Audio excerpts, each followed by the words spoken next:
Hi, I'm Aisha Hogan, and welcome back to the Chakra House of Healing and our special episodes of Talk That Talk with me and Tariq Satar. I'm not sure if you've watched the last episode. I hope you did, but we were talking a lot about being mind conscious and body conscious. Yes. So I'm going to let you recap that. Yeah, I thought it'd be great for us to just continue that discussion because it's so huge, the topic. And I mean, we often pay attention to just one aspect of ourselves. You know, in some of your shows, you reference people who just work out a lot but don't really take care of their mind. Right. Or people who meditate a lot but never take care of the body. Right. And it's all about balance and creating that kind of balance. And in the last show, we were talking about how, you know, there is a consciousness to the body in of itself. The body has its own awareness. And sometimes if we're working on healing a particular event or trauma in our lives... Like that trauma on your head? Like the trauma on my head. We tend to focus on just one thing. So, and it was really funny because when I got hit on the head, I started to think, which is really strange. But it brought to mind, you know, a lot of really kind of almost automatic responses that we have in situations like that. And fortunately for me, when I got hit on the head just yesterday, I just paused for 5 seconds and I just told myself, take some deep breaths and just calm down because the body will have an instinctual reaction. You know, it's a trauma that's happened. Right. It was quite deep, the cut, and it was bleeding profusely. So the body's responding, it's starting to take care of itself. And I could feel inside of myself, I could feel the adrenaline flowing, I could feel my heart rate increasing. And I thought, you know, if I just calmed myself down, then I would have a better emotional response and possibly a better physiological response as well too. And my body response when you told me that you hit your head was like, again? Well, you know, we all have our different ways of having fun. So, but I think it was kind of proof of the pudding that once you become kind of more mindful of Right. what you're doing, it's easy to take in hand situations that could quickly spiral out of control. And based on the conversation we were having last time. Now, just speaking about like making your blood slow down, I know that like I've read, I've never had to like be at an accident and make someone's blood slow down, but there is a way, absolutely, through hypnosis to actually slow the blood flow if someone's bleeding. A lot of cases where we have clients who are afraid of going to the dentist, for instance. Right. A big part of dealing with fear of the dentist is pain, blood flow, and maybe even just tension in the jaw. Right. So in a lot of cases, dentists who have trained to become hypnotists will also use hypnosis not only to manage pain, but also to reduce the amount of blood flow when they're performing a surgery so that they can see better what's happening. And you can literally use hypnosis to decrease blood flow. Now, you can see a bunch of viewers going, what? Like watching this right now. Well, it's true. They can go online and reference it. Just type in hypnosis for controlling blood flow and you'll find a bunch of things. I know there are videos on YouTube where there's a dentist who specifically talks about using hypnosis in his practice. Right. Not only to manage pain, but to reduce blood flow. But the thing is, you know, when you practice hypnosis, when you practice meditation, and you're very much kind of on top of these types of practices, you can do it yourself very, very quickly. And fortunately, I mean, I've been doing this for long enough that I was able to get myself into that space. And it was funny that we were talking about the body consciousness in the last episode, and I was kind of thinking of what we were going to talk about in this episode. Voila, we've got something to talk about. But, you know, we wanted to be aware that there definitely are certain responses that happen physically that are conditioned in the body based on what's happened in the past. And, you know, you've had some traumas in your life where you've had physical things that have been happening. Well, yeah, I mean, perfect example. So because I've had a little bit of, let's just say a little bit of an abusive background. Right. We won't get into details. But I was out on a date one day and he was being very, like, moving his hands around a lot when he was talking. And I remember him sort of putting his hand, it was like close to me, and he was very passionate about what he was talking about, and my first instinct was to do this, right, and to cover myself up, which freaked him out, like, absolutely. to the nth degree. He was like, "Why did you just do that?" Right, but that's an instinctive reaction. Like, you were conditioned through, you know, your history to protect yourself, and so the human animal has built into our psyche certain natural defense mechanisms that come from our evolutionary history. But then we also have responses that are conditioned in our body because of, you know, what we go through in our lives. We can change those reactions, though. We can change those responses. And they not only manifest necessarily in terms of how we behave, but sometimes they can manifest as a disease. You know, oftentimes if we have had an abusive history, but we never allow ourselves to stand up and express our power, we internalize that powerlessness. And I mean, I don't have any proof that I can point to specifically, but I've seen it referenced enough that I would question it, and I would want to explore it. But I've heard things like repressed anger can lead to things like stomach cancer, because there are higher instances of patients who have stomach cancer. Well, absolutely. I mean, if you're repressing anger, like, I mean, that goes in so many different, it affects the energy body. I mean, everything affects us on a spiritual plane first. Right? So everything that happens to us always affects us on a spiritual plane first. And if then not taken care of, will then manifest in other ways. Right. So that actually brings us to what I wanted to reference today in continuing that discussion. Because we know the body is, it's got its neural network. We've got our brain, we've got our nervous system that help us to move around, that help us to think. And so we know that we have one level of processing that happens between the neurons in our neural network. But research has been also showing that processing happens not only between neurons, but within a neuron. And this is the processing that researchers are starting to contemplate as being evidence of consciousness that exists beyond the body, because this is a processing that happens within the cell, what are known as the microtubules within the cell. The what? So the microtubules basically transmit data, let's say, neurochemicals within the cell. But depending on how they are structured, they're transmitting information. So the actual neurons have their own consciousness? Absolutely. Okay. And they have proof of this. We wouldn't necessarily call it consciousness as, I'm just trying to make it basic. Yeah, but oftentimes when we think consciousness, we think self-awareness. Right. But a single-cell organism, like a paramecium, we would not say is self-aware, but it learns. It demonstrates that it can learn how to respond to environmental conditions. Right. It can learn how to get out of, places where it's been trapped. So even a single-celled organism has a nervous system, more or less, to learn how to do things. So within our cells, there is this learning, this processing going on. But where is that coming from? Right. And if the viewers can remember some of the discussions we've had in shows going back maybe 4-5 episodes, we've talked about how some philosophers question, who is that person, or where is that information coming from that is then being imprinted upon the cells? Right. That is then being expressed in our physiology. And so, I'm not saying this is it, but it's potentially one of the explanations for the karmic influences that people seem to bring into their lives. I mean, so the experience from a past life that you've brought now into this life. Right. And you have to remember, that experience is an energy. Everything is an energy. Everything is energy. And energy is information, right? So information... Thoughts are energy. Exactly. Absolutely everything. Right. And so if you consider your soul as basically energy kind of encapsulated in a specific localized area, and then that soul comes into another vessel, it brings that information into the body, and it gets imprinted. It has to be imprinted somehow. And that's the funny thing that people just don't get, right? So it's just like, this is just a rental car. Yeah. Right? Absolutely. It's what's inside. It's that soul. It's that piece that actually makes you go through your life, that is actually got all of the imprints, has all of the trauma, has all of the happiness, has all of the things that it's brought, the experiences from another place. Yes, and I love the analogy of using a car as a way of explaining it, because, when you're in the car, you're the driver, right? So you can think of that as being your consciousness, that greater part of you, call it your higher self, whatever you want to call it, that is kind of choosing the general direction you're going to go in. So you want to get from here to there, that greater part of you is choosing that direction. Right. But how you get there, how fast you're going to get there, whether or not you have to make several stops, whether you enjoy the journey, it's all dependent on the car. If you even know the destination. Well, there's that too. But it shows that not only do we have to take care of the driver of the car, which would, let's call it the soul, but we have to take care of the car itself. You've got to put gas in it. You got to make sure you've got some good music channels on there so you don't get bored. You want the car to be able to serve you in a way that the journey is enjoyable. And I mean, that's why I love the fact that you have so many different practitioners on the show. They talk about things that you can do to naturally and quickly heal the body so that the car is more enjoyable. But, that part of you that we're working with hypnosis, with meditation, and with some of the energy healing that you do, that soul part of you, that's also having an influence there. So we want to understand It's a huge the influence, nature yeah. of the interplay between the driver and the car.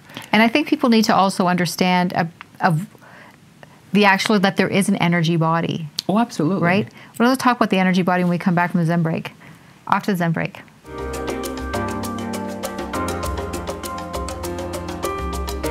Hi, this is Tariq, Director of the Ontario Hypnosis Centre, here with you for a quick Zen break. Now, you may have heard of Breath of Fire, but if you haven't, it's very easy to find a lot of information online about this very powerful breathing technique. I just wanted to share with you today a simple method of how you can allow yourself to perform the Breath of Fire. When you wake up in the morning, it's a great little exercise to do to energize your body and to give your mind the focus you need for the day.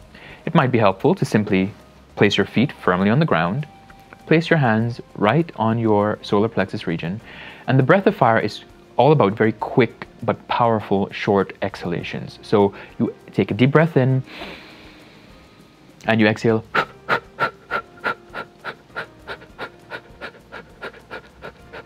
It's a pumping motion using the muscles of your abdomen. And so as you push in to expel the breath, the abdomen naturally goes back out and it sucks in the air. So you're not breathing, but you're using the natural reflex mechanism of your breathing apparatus to push and pull air in and out of your body. If you're able to do this for 10 to 15 minutes a day, starting your day, you'll have abundant energy throughout the day. Start small, maybe 2 to 3 minutes, and build your way up to longer lengths of practice. Enjoy, and if you have any questions, please feel free to check us out online, email us, call us. Any questions, we're happy to help in any way we can.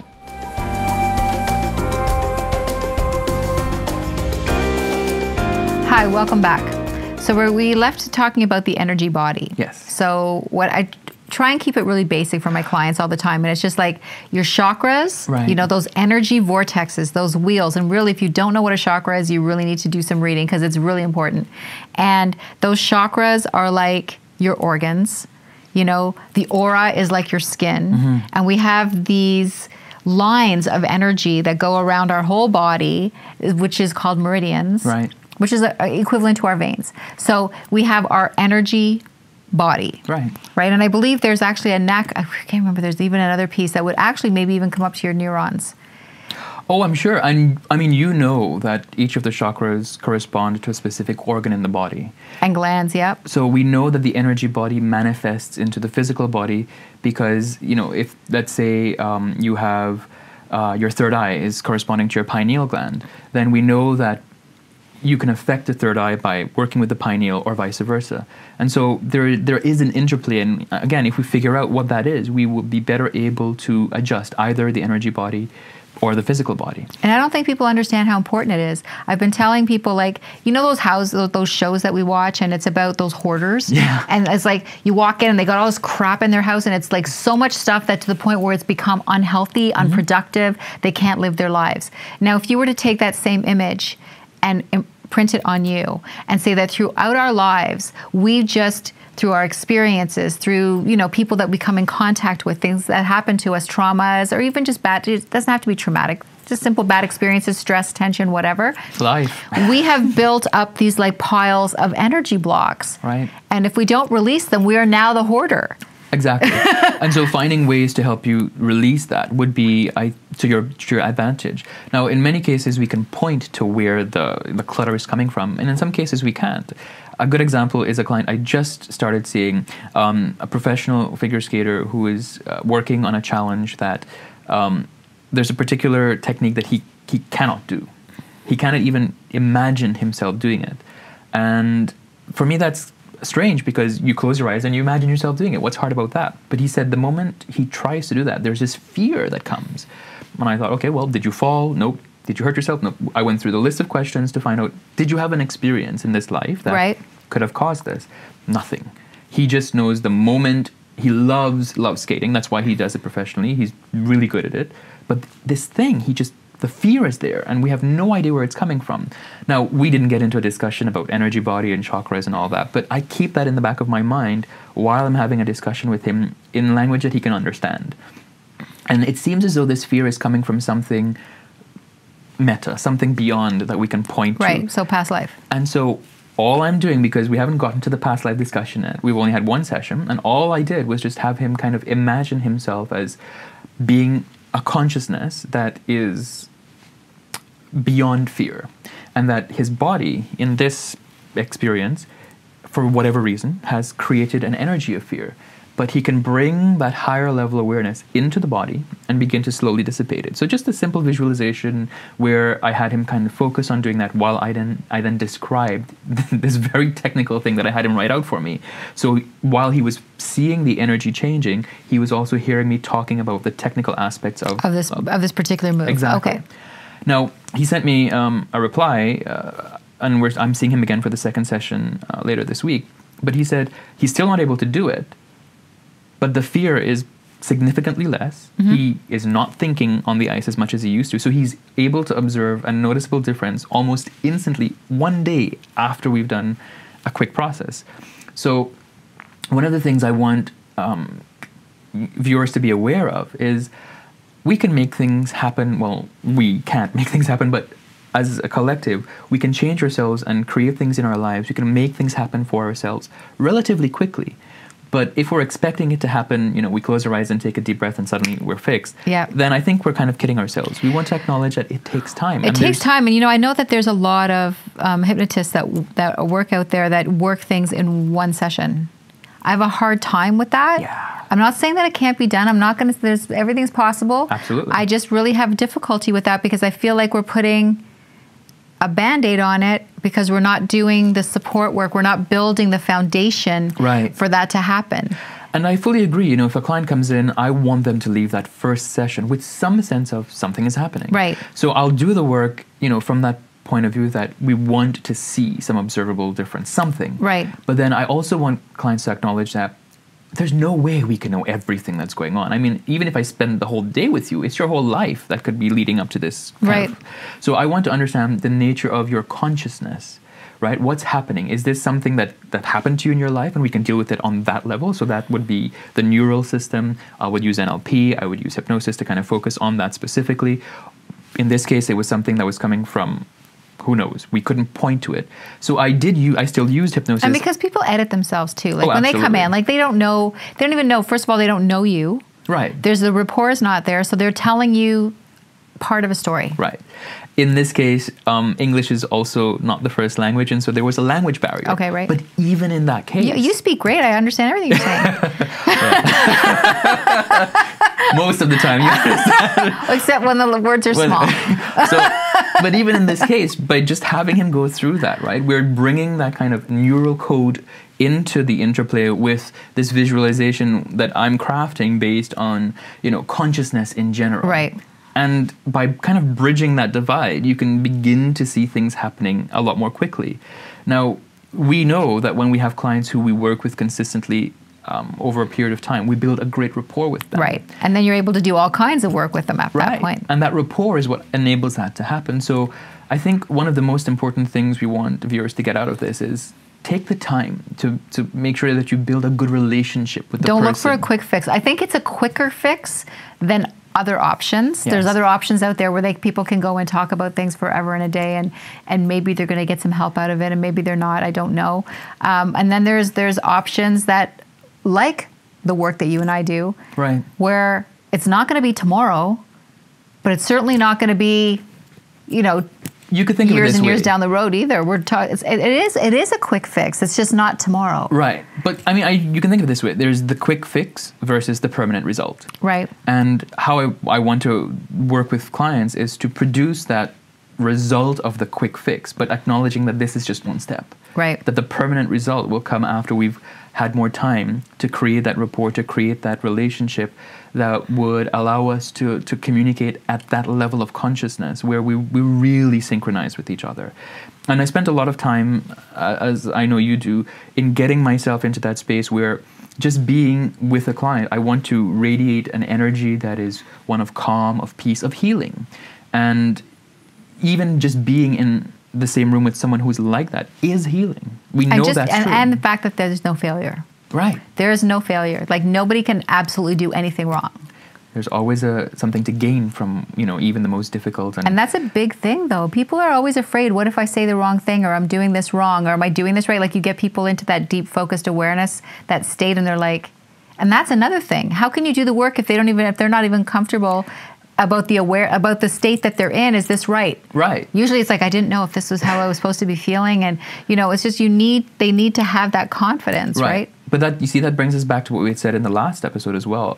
What do you want? And do you want it because you want it, or do you want it because you think you should want it? Because everyone else in your life has been saying, this is what you want, and this is what you should do. And I mean, there's another example where I think it's easy to see the interplay when we need to get into the bigger picture and talk about consciousness and all of that, versus just keeping it simple. I did a presentation at, I'm not going to say the name of the school, but a school for boys, and I just gave them some quick tips on what to do to help them study and improve their grades, and that was fine. And a few of the boys called me up and said they wanted to come to see me after privately at the office, just to ask a few more questions. And when they came in, I asked them, how are things going? And they said, we tried some of those tips you told us about, and I'm actually doing better. I'm doing better in biology, I'm doing better in chemistry. And they're very, very simple tricks that you use to tap into the neural code and work with it. But that's just, getting a better grade. When we're talking about having a better result in an interaction with a person, it becomes a little bit more complex, right?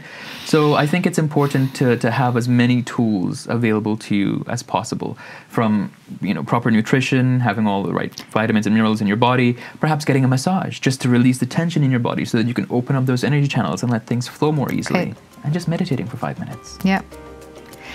And on that note, again, I don't know, do they have to have a YouTube channel for us that's just... Where we just talk all the time? All the time, all day. I don't know. They might get bored of us in that way. I don't know. We need a comic relief team. So. That's me. Okay. We get Jasper to do some tricks. That's right. Anyways, thanks for coming out to the Chakra House of Healing.